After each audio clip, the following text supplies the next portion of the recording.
Pork belly burned ends? Well, this is even better. Juicy, tender, sticky, and the amount of deliciousness is just crazy. Ooh. Big thanks to Kamada Joe for sponsoring this episode. So if we're not making pork belly burned ends, then what are we making? Well, we're making chuck steak burned ends. With this recipe, you're going to get all the good things of pork belly burned ends and then being replaced with chuck steak burned ends. Because there's one thing you need to know about pork belly burned ends, that is that they originally were made with the burned end parts of the brisket burned ends. But to make it more cheap and available, they switched to pork belly. And now I'm switching it back to beef chuck steak burned ends. Keeping it affordable, but bringing back the real Kansas City barbecue flavor. Of course, I selected a couple of beautiful chuck steaks, great amount of intramuscular fat, beautiful dark red meat, and all I need to do to these steaks is season them with a little bit of Pitmaster's Texas seasoning.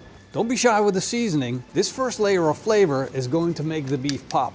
Put the first layer on, and once you got the first layer on, you're gonna set these aside on your countertop while you fire up the barbecue. Add some more big block charcoal, a big chunk of smoke wood, then everything goes back. I'm gonna hit the ignition, set the temperature to 140 degrees Celsius, and that means it's time to put on the chuck steaks. Let's open it up. Chuck steak goes on, close the lid, and especially in the first part of this cook, we're gonna need lots of smoke. Because with chuck steaks, things are gonna go fast, especially with a higher temperature of 140 degrees Celsius. The chuck steaks have been smoking for 2 hours. I haven't checked the temperature yet, but we're going to take a look at them. Oh, that looks good.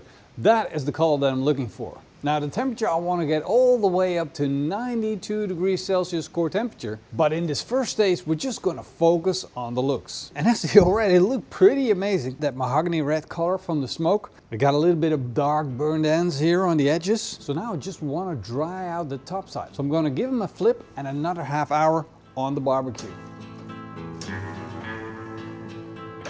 In the meantime, you and me are going to make a delicious barbecue sauce for our burned ends. I'm going to start by putting in about, let's say, a quarter cup of ketchup into a jar. To that, I'm adding the juice of a lemon, and the amount of lemon juice has got to be about the same as the amount of ketchup. Of course, I'm going to need a tablespoon of Worcestershire sauce, because that is the magic ingredient that's going to turn anything into the flavor of a barbecue sauce. And this is the ingredient that I'm going to use for this barbecue sauce to make it nice and sweet. All over the world, they've got local syrups. This is one from the UK, and it's very, very tasty. Look at that. You can see by the color how good it is. Oh, that's nice and sticky. And again, I'm going to put in about the same amount as I put in ketchup. There we go. Give it a quick stir so the syrup dissolves. Then close the lid. Give it a good shake. And of course, we're going to do a taste test. Oh, that looks good. The syrup combined with the lemon juice, like out of this world. Sweet and sour, bro. That's all it is. Let's keep this on standby for later on in the cook. And after 2.5 hours, the chuck steaks look like this. You see the Maillard effect from the caramelization? That is what I need. Both sides of this thing look absolutely amazing. For good measure, I'm gonna probe the core of the chuck steak, almost 70 degrees Celsius. This is over 70 degrees Celsius. So temperature-wise, we still have a little while to go, which is a good thing because I'm carving this up into bite-sized pieces. With the chuck steak, I always follow the structure of the steak and then cut it up. It doesn't have to be perfect. It just has to be delicious. Scoop up the chuck steak, put it in an aluminum pan, add some butter to it. Just a little bit will do the trick. Of course, I want some Lyle's golden syrup in this. If you don't have this type of syrup, just use your local version of syrup, and mostly that's going to be the one that you put on pancakes. Look at that. That's going to be nice and sticky. As a bonus, I will be adding the Pitmaster's beef seasoning. I'll sprinkle that on, just a little extra bonus flavor for the open spots that we have on the meat. Just like this. Season it a little bit and start working it in. Every piece of meat is going to get a little bit of butter, a little bit of syrup, and a little bit of seasoning. While this already looks pretty amazing, it's not done cooking yet. So I'm covering it with some aluminum foil, and I'm going to put it back on the barbecue and let it continue to cook. just did a poke test with my thermometer on these beautiful cubes, because the only way to really establish that we did a good job is to pick one up and give it a little squeeze. Oh yeah, look at that.